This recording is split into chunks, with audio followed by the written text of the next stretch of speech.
Dan kita masuk bagian ke-39 di halaman 187.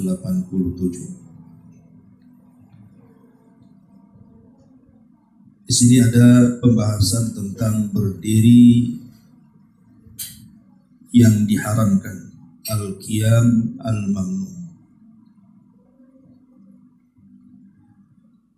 Kemudian pengarang memberikan beberapa alasan dalil dari hadis Nabi SAW, di antaranya man ahabba an yatamatsalan nasu lahu qiyaman falyatabawwa maq'adahu minan nar. Barang siapa yang suka dihormati manusia dengan berdiri untuk dia, maka hendaknya dia duduk di neraka. Anas bin Malik radhiyallahu anhu berkata, "Ma kana syakhsun ahabba ilaihim min Rasulillah sallallahu alaihi wasallam. Wa kanu idza ra'awhu lam yaqumu lahu lima ya'lamuna min karahiyatihi lidzalik." Kata sahabat Anas ibn Malik radhiyallahu anhu, dia mengatakan, tidak seorang pun yang lebih dicintai oleh para sahabat Rasul dibandingkan Rasulullah sallallahu alaihi wasallam. Akan tetapi bila mereka melihat Nabi sallallahu alaihi wasallam hadir di hadapan mereka, mereka tidak berdiri untuk menghormati beliau, sebab mereka mengetahui bahwa beliau sallallahu alaihi wasallam sangat membenci hal tersebut. Hadis ini dikeluarkan oleh Imam At-Tirmidzi dan hadis ini hadis sahih. Kemudian pengarang memberikan faedah dari dua riwayat ini. Pertama, hadis ini mengandung pengertian bahwa seorang muslim yang suka dihormati dengan berdiri, ketika ia masuk kepada satu majlis atau pertemuan, maka ia menghadapi ancaman berat dengan neraka. Lihat para sahabat Nabi sallallahu alaihi wasallam yang sangat besar cintanya kepada Rasulullah. Bila melihat Nabi sallallahu alaihi wasallam masuk ke dalam majlis mereka, mereka tidak berdiri untuk beliau, karena mereka mengetahui bahwa Nabi sallallahu alaihi wasallam tidak menyukai hal itu. Kemudian yang kedua, banyak orang terbiasa berdiri untuk menghormati sebagian mereka, apalagi jika seorang guru, syekh dan yang semacamnya masuk untuk memberikan ta'lim kepada mereka, atau untuk memimpin ziarah ke tempat-tempat tertentu. Juga jika guru-guru masuk ke ruang kelas, anak-anak segera berdiri untuk menghormatinya. Bahkan anak yang tidak mau berdiri akan dikatakan sebagai anak yang tidak beradab dan tidak hormat kepada gurunya. Diamnya syekh atau guru terhadap penghormatan dengan berdiri itu, atau peringatan terhadap anak yang tidak mau berdiri tersebut, menunjukkan syekh atau guru tersebut senang dihormat atau suka dihormati dengan berdiri. Dan itu berarti sesuatu dengan nas hadis di atas, mereka akan menghadapi ancaman berat dengan neraka. Jika keduanya tidak suka penghormatan dengan berdiri atau membencinya, tentu akan memberitahukan hal tersebut kepada para anak didiknya. Selanjutnya meminta agar mereka tidak lagi berdiri setelah itu. Lalu menjelaskan hal itu dengan menguraikan hadis-hadis tentang larangan penghormatan dengan berdiri. membiasakan berdiri untuk menghormati orang alim atau orang yang masuk dalam satu majelis akan melahirkan di hati keduanya kesenangan untuk dihormati. Gila hormat dengan cara berdiri. Sehingga jika seseorang tidak berdiri, ia akan merasa gelisah. Orang yang berdiri itu menjadi penolong setan dalam hal gila hormat dengan cara berdiri bagi orang yang hadir. Padahal Nabi SAW mengatakan, wala takunu auna syaitani ala akhikum. Janganlah kalian menjadi penolong setan atas saudara kalian. Hadis ini dikeluarkan oleh Imam Al-Bukhari. Yang ketiga, banyak orang mengatakan kami berdiri kepada guru atau syekh hanyalah sekedar menghormati ilmunya, bukan orangnya. Maka kita katakan, apakah kalian meragukan keilmuan Nabi SAW dan juga ada para sahabat kepada beliau? Meski demikian mereka tetap berdiri, tidak berdiri untuk Nabi SAW. Islam tidak mengajarkan penghormatan dengan berdiri, tetapi dengan ketaatan dan kepatuhan akan perintah. Menyampaikan salam dan saling berjabat tangan. Sungguh tak berarti apa yang dikatakan seorang penyair yang bernama Asy-Syauqi, berdirilah untuk sang guru, penuhilah penghormatan untuknya. Hampir saja seorang guru itu menjadi seorang rasul atau orang yang mulia. Lah sebab syair tersebut bertentangan dengan sabda Nabi SAW yang membenci berdiri untuk menghormat. Maka orang yang menyukainya akan terancam dengan neraka. Kemudian yang keempat, sering kita jumpai dalam satu pertemuan, jika orang kaya masuk, semua berdiri menghormatinya. Tetapi giliran orang miskin yang masuk, tidak seorang pun berdiri menghormatinya. Perlakuan itu akan menumbuhkan sifat dengki dan iri hati terhadap orang miskin, ataupun orang miskin terhadap orang kaya, dan para hadirin yang lainnya. Akhirnya antar umat Islam akan saling membenci sesuatu yang amat dilarang dalam Islam. Sebabnya berdiri untuk menghormati. Padahal orang miskin yang tidak dihormati dengan berdiri itu bisa saja dalam pandangan Allah lebih mulia dibandingkan orang kaya yang dihormati. Karena Allah mengatakan, inna akramakum indallahi atqakum. Sesungguhnya orang yang paling mulia di antara kalian di sisi Allah adalah orang yang paling bertakwa di antara kalian. Kemudian yang kelima, mungkin ada yang berkata, jika kita tidak berdiri untuk orang yang masuk ke dalam majelis, mungkin dalam hatinya terbentik sesuatu prasangka kepada kita yang dulu. Maka kita katakan, kita menjelaskan kepada orang yang datang itu bahwa kecintaan kita kepadanya terletak di hati. Dan kita berusaha mencontoh Nabi SAW yang membenci berdiri untuk penghormatan. Juga meneladani para sahabat yang tidak berdiri untuk beliau SAW, dan kita tidak menghendaki orang yang datang itu masuk neraka.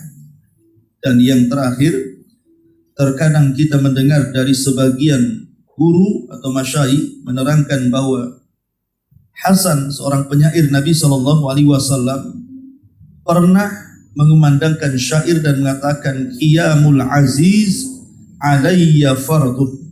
Berdiri untuk menghormatiku sebuah kewajiban. Maka kita katakan ini tidak benar. Dalam hal ini alangkah indahnya apa yang disenandungkan oleh Ibnu Battah Al-Hambali.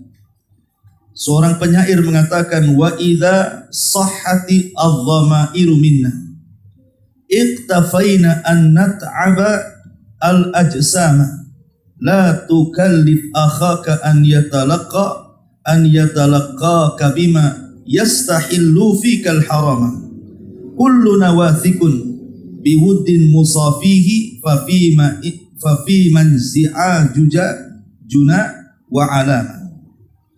Jika benar nurani kita, cukuplah kenapa harus badan berpayah-payah.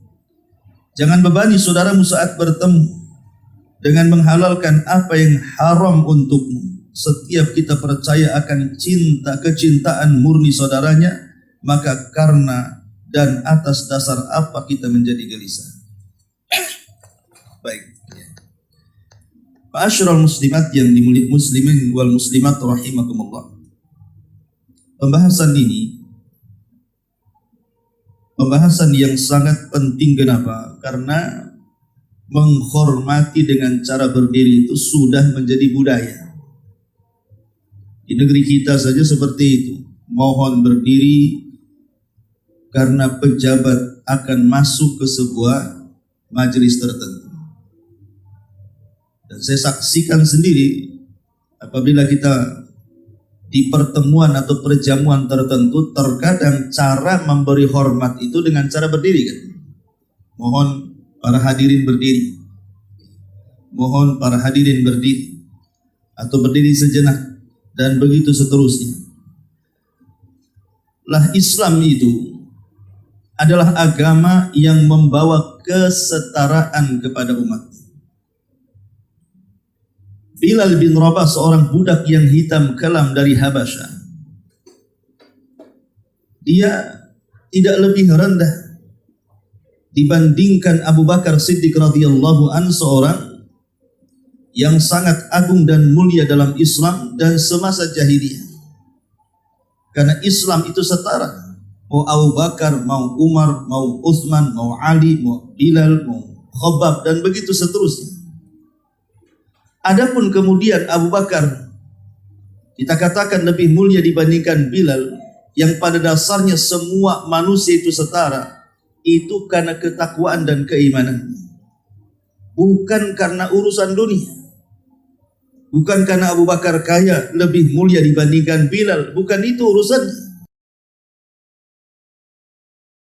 Muliakan dibandingkan Bilal dan para budak yang masuk ke dalam Islam itu karena memang Abu Bakar punya kemuliaan dalam Islam dalam bentuk takwa dan amal saleh. Sebab kalau barometernya kekayaan, kenapa pula kemudian Abu Jahal tidak mulia? Kemudian Umayyah ibn Khalaf, Al-Walid ibn Mughirah, tokoh-tokoh Quraisy yang banyak yang mereka kaya raya, tidak lebih mulia dibandingkan Bilal. Karena mereka tidak punya ketakwaan dan amal saleh. Jadi pada dasarnya bahwa Islam itu adalah agama yang membawa kesetaraan. Sehingga tidak boleh kemudian seseorang itu gulu dalam memberikan hormat. Satu hari Nabi SAW pernah sholat dalam posisi duduk. Karena ketika itu Rasul sedang sakit. Ketika Nabi SAW sedang sakit, dia tidak sanggup berdiri, makanya beliau duduk. Para sahabat yang sholat di belakang Nabi SAW, mereka pun sholat dengan berdiri. Jadi imamnya duduk, makmumnya berdiri. Maka Nabi SAW mengisyaratkan dengan tangannya agar mereka duduk juga. Karena imam itu dijadikan imam untuk diikuti. Nabi mengatakan ju'ilal imam liyutamma bihi. Dijadikan imam itu untuk diikuti, bukan untuk diselisih. Maka sahabat pun melihat isyarat Nabi SAW untuk duduk, maka semua duduk. Semua ikut duduk.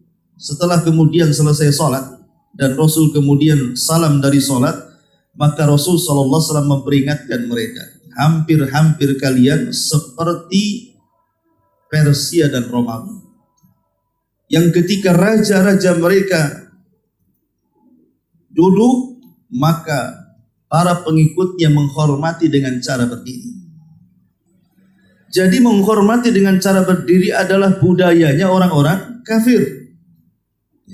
Itu masalahnya. Jadi menghormati dengan cara berdiri itu adalah budayanya orang kafir berdasarkan sabda Nabi. Sementara kita dilarang untuk tasyabbuh dengan orang-orang kafir. Karena Rasul yang mengatakan man tasyabbaha biqaumin fahuwa minhum. Barang siapa yang tasyabbuh dengan sebuah kaum, maka sama dengan kaum yang dicontohnya. Dan tasyabuh dalam Islam jelas haram. Belum lagi seperti poin-poin yang disebutkan pengarang di sini, di mana orang yang dihormati dengan cara berdiri itu akan menimbulkan penyakit hati. Apa penyakit hati yang ditimbulkan dari orang yang dihormati dengan berdiri? Terkadang muncul ujub dalam hatinya, muncul kebanggaan dan gila hormat. Buktinya, kata beliau, kalau seandainya terbiasa dihormati dengan cara berdiri, ketika seorang moderator mengatakan mohon berdiri, kemudian tidak ada yang berdiri, tentu orang ini gelisah. Kenapa orang itu tidak berdiri menghormati saya? Padahal kebiasaan ketika saya hadir di majelis ta'lim, karena kehormatan yang saya miliki, mereka selalu berdiri untukku. Jadi muncul ujub seolah-olah dia punya kelebihan dibandingkan yang lainnya. Lah sifat ujub ini terlarang, kan ini penyakit hati. Belum lagi kemudian, kata beliau di sini, kalau ada dua manusia yang masuk ke dalam majelis yang mulia, yang satu dianggap orang mulia sehingga ketika masuk orang berdiri, karena yang satu yang masuk orang miskin dan terhina, ketika masuk tidak ada satupun yang berdiri. Tentu ini akan menyakiti hati orang-orang miskin. Sementara kita disuruh untuk memuliakan hati-hati orang miskin. Karena bagaimanapun, ketika Allah Subhanahu wa taala mengatakan, فَأَمَّا الْإِنسَانِ إِذَا مَبْتَلَاهُ رَبُّهُ فَأَكْرَمَهُ وَنَعَّمَهُ فَيَقُولُ رَبِّ أَكْرَمَنِ وَإِذَا مَبْتَلَاهُ رَبُّهُ فَقَدَرَ عَلَيْهِ رِزْقَهُ فَيَقُولُ رَبِّ أَهَانَنِ كَلَّا بَل لَّا تُكْرِمُونَ الْيَتِيمَ وَلَا تَحَاضُّونَ عَلَى طَعَامِ الْمِسْكِينِ. Adapun manusia, saat Allah Subhanahu wa taala berikan ujian dengan cara diberikan nikmat kepadanya, dimuliakan oleh Allah kepadanya, diberikan banyak nikmat dunia kepadanya, dia pun mengatakan Rabbku sedang memuliakanku. Adapun apabila ujiannya berbentuk disempitkan rizkinya, dia pun mengatakan Rabbku sedang menghinakan aku. Maka Allah mengatakan, kalla, bukan itu barometer kemuliaan. Bukan ketika diberikan harta dia mulia, ketika dicabut harta dia hina. Bukan itu, kalla, bukan itu kata Allah. Bahkan yang kalian menjadi hina itu karena kalian tidak pernah memuliakan anak-anak yatim. Bahkan kalian hina itu karena kalian tidak pernah memuliakan orang-orang miskin. Itu masalahnya. Jadi kalau kalian ingin mulia, santuni anak yatim. Kalau kalian ingin mulia, sayangi fakir miskin. Nah, kalau seandainya masuk ke dalam majelis yang kaya kalian berdiri dihormati, yang miskin tidak berdiri, lalu letak sayang kepada fakir miskin, itu apa kalau begitu? Yang satu dihormati dengan berdiri, yang satu tidak dihormati. Islam tidak mengajarkan seperti ini. Ini bukan kemuliaan. Dan ini akan menciderai hati orang-orang miskin. Kenapa saya terhina di sini? Kenapa dia dihormati? Dan ini akan membedakan manusia dalam Islam. Sementara manusia dalam Islam itu sama. Yang membedakan hanya ketakwaan kepada Allah. Sekalipun anggaplah yang satu murid, yang satu guru. Yang satu ahli ibadah, yang satu bukan ahli ibadah. Yang ahli ibadah dihormati, yang tidak ahli ibadah tidak dihormati. Ini pun tetap tidak boleh. Karena Nabi SAW saja, manusia yang paling alim, yang paling abid, yang paling mulia di antara seluruh manusianya, tidak mau dihormat dengan berdiri. Itu Nabi SAW. Dan sahabat tahu. Sahabat pun tahu bagaimana Nabi SAW itu tidak suka dihormati dengan cara seperti itu. Lah kalau manusia yang paling mulia, bahkan tidak ada yang lebih mulia dibandingkan Rasul, tidak mau dihormat dengan cara berdiri, macam mana orang yang di bawah Nabi, gitu maksud. Macam mana yang ibadahnya kurang, kemuliaannya tidak ada, tiba-tiba ingin dihormat dengan cara berdiri. Tidak ada yang melakukan seperti ini kecuali orang-orang kafir. Karena hanya orang-orang kafir, mereka menghormat itu dengan cara berdiri. Ma'asyiral muslimin wal muslimat rahimakumullah. Makanya di sini peringatan keras bahwa Allah mengancam sesiapa orang yang hormat dengan berdiri, kata Nabi SAW, falyatabawa maq'adahu minan nar. Silahkan tempat duduknya di neraka. Ini bukan main-main. Karena definisi dosa besar itu. Kan dosa itu terbagi dua. Ada dosa kecil, ada dosa besar. Lah definisi dosa besar itu adalah dosa yang di dalamnya terdapat ancaman hudud di dunia dengan cara potong tangan, dengan cara rajam, dengan cara didera, diasingkan dan begitu seterusnya. Atau ada ancaman neraka. Di akhirat diancam dengan neraka. Seperti hadis ini. Falyatabawa maq'adahu minan nar. Silahkan cari tempat duduknya di neraka. Ini kan ancaman neraka namanya. Berarti sebuah dosa yang ada ancamannya di akhirat dengan neraka, dosa ini dimasukkan daripada kabairudz dzunub, dosa besar.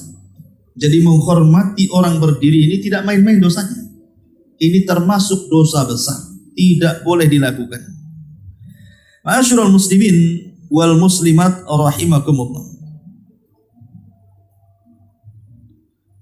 Tetapi apakah kemudian semua penghormatan dengan cara berdiri ini terlarang dalam Islam? Ternyata tidak. Makanya di sini ada bab pada bagian ke-40-nya berdiri yang dianjurkan. Artinya tidak semua berdiri terlarang. Tidak semua berdiri terlarang. Adapun ada berdiri yang dianjurkan dalam Islam. Di antaranya satu di sini disebutkan Rasulullah SAW berdiri menyambut putrinya Fatimah jika dia datang menghadap kepadanya. Sebaliknya, Fatimah juga berdiri seperti itu dibolehkan. Dan ini berdiri dibolehkan dan dianjurkan karena itu merupakan berdiri untuk menyambut tamu dan memuliakannya. Dan ini masuk kategori dalam hadis Nabi SAW, "Man kana yu'minu billahi wal yaumil akhir falyukrim dhaifahu." Barang siapa beriman kepada Allah dan hari akhir, hendaklah memuliakan tamunya. Berarti berdiri yang dibolehkan itu kalau penghormatannya adalah tuan rumah kepada tamu. Lalu apa bedanya? Bedanya kalau penghormatan tuan rumah kepada tamu, biasanya itu bukan berdiri yang fasik. Bukan berdiri yang berdiam-diam gitu, enggak. Pasti dia akan bergerak. Ya kan? Kalau ada tamu kan kita bergerak, berdiri kemudian menghadap tamu. Sementara yang dilarang itu kan berdiri yang tidak ada gerakan. Dia berdiri saja. Ya. Jadi dia kalau berdiri aktif tidak ada masalah. Seperti menghormati tamu, ini kan aktif dia, berjalan. Tapi kalau berdirinya kemudian diam saja, seperti pada bab pertama, itu yang terlarang. Kemudian Nabi SAW bersabda yang kedua, "Qumu ila sayyidikum." Berdirilah untuk memberi pertolongan untuk pemimpin kalian. Dalam riwayat, "Fa'angziluhu," kemudian turunkanlah dia. Disebutkan sebab kenapa hadis ini dikatakan Nabi SAW dikatakan seperti "Qumu ila sayyidikum." Rasul sampai mengatakan berdirilah untuk Tuhan kalian. Kata beliau, jadi ada cerita tentang Sa'ad radhiyallahu an. Sa'ad pemimpin Ansar ma'ruf. Ketika itu dia sedang terluka. Dalam kondisi seperti itu Nabi SAW memintanya agar ia memberikan putusan dalam perkara orang-orang Yahudi. Jadi Sa'ad ini pemimpin Aus. Jadi ketika Nabi SAW berhasil melumpuhkan sebagian kabilah Yahudi, maka Nabi SAW meminta kepada Sa'ad untuk memberikan hukuman kepada mereka. Ini gimana Sa'ad nih? Mereka sudah berkhianat. Hukumannya saya serahkan kepada engkau. Karena engkau dulunya ada bekerja sama dengan orang-orang ini. Jadi Rasul kemudian mewakilkan hukuman kepada para pengkhianat Yahudi kepada Sa'ad. Itu maksudnya Nabi SAW meminta agar Sa'ad memberikan putusan hukuman dalam perkara Yahudi ini. Maka Sa'ad pun datang dalam posisi mengendarai keledai di atas kendaraan. Ketika sampai di tujuan itu, maka Nabi SAW berkata kepada orang-orang Ansar yang hadir di situ, yang sudah mengepung orang-orang Yahudi ini, datang Sa'ad dalam kondisi terluka di atas keledainya. dengan Nabi Shallallahu Alaihi Wasallam, maka Rasul mengatakan kepada orang-orang Ansor, "Kumu ila sayyidikum fa'angzilu." Berdirilah untuk memberikan pertolongan kepada pemimpin kalian dan turunkanlah dia. Berdiri dalam situasi seperti ini adalah dianjurkan karena untuk menolong saat pemimpin para Ansor yang terluka turun dari punggung keledai sehingga tidak terjatuh. Adapun Rasul, beliau tidak berdiri, demikian pula dengan sebagian sahabat yang lain yang ada di majelis itu. Jadi kalau seandainya kita berdiri dalam rangka menolong orang tidak ada masalah. Umpamanya ini kita sedang duduk-duduk, tiba-tiba ada tamu. Tamu ini mungkin entah kerabat, entah kawan, bawa barang, atau mungkin ada orang yang susah jalannya karena sudah tua. Kemudian kita berdiri menyambutnya. Jadi berdiri kita menyambutnya itu untuk menolong dia. Entah menurunkan barang-barang, entah memang membantu dia turun, maka itu boleh berdiri seperti ini, tidak ada masalah. Ya, karena memang tujuannya menolong. Ini yang kedua. Yang ketiga, diriwayatkan pada satu waktu Ka'ab ibn Malik masuk masjid. Para sahabat lain sedang duduk. Demi melihat Ka'ab, Tolha beranjak berdiri dan berlari kecil untuk memberinya kabar gembira dengan taubatnya Ka'ab yang diterima Allah. Setelah hal itu didengar Nabi SAW karena ia tidak ikut berjihad. Berdiri seperti ini adalah diperbolehkan karena untuk memberi kabar gembira kepada orang yang tengah dirundung duka, yakni dengan menghabarkan telah diterimanya taubat oleh Allah Subhanahu wa taala. Jadi saat perang Tabuk, banyak di antara para sahabat itu yang dikompori oleh orang-orang munafik untuk tidak terlibat perang. Dan berhasil orang-orang munafik ini mengompori para sahabat untuk tidak terlibat perang. Sehingga banyak para sahabat banyak alasan tidak mau terlibat perang karena terhasut orang-orang munafik. Tetapi bukan hanya terhasut saja mereka tidak sanggup perang, ada juga orang-orang yang karena sibuk dunia mereka tidak terlibat perang. Nah, salah satunya adalah Ka'ab ibn Malik.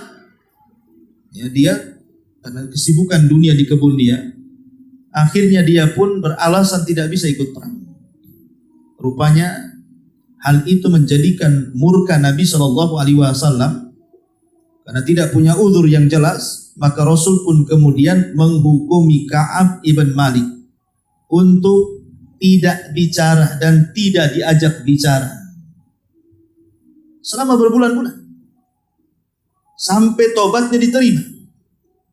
Akhirnya ketika Allah Subhanahu wa taala kemudian menerima tobatnya Ka'ab ibn Malik radhiyallahu anhu ini, maka Nabi SAW mengumumkan kepada para sahabat bahwa Allah menerima tobatnya Ka'ab.